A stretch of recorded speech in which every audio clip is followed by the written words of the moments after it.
頑張っていきましょう。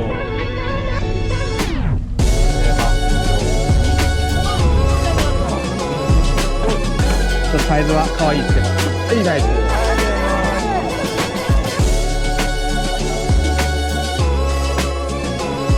さあ、とりあえず魚を折るということが分かりました。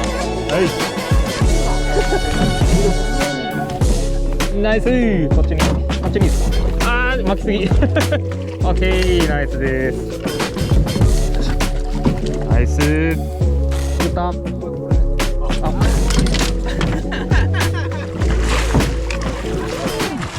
いいですよ。さっきよりはサイズが上がりましたね。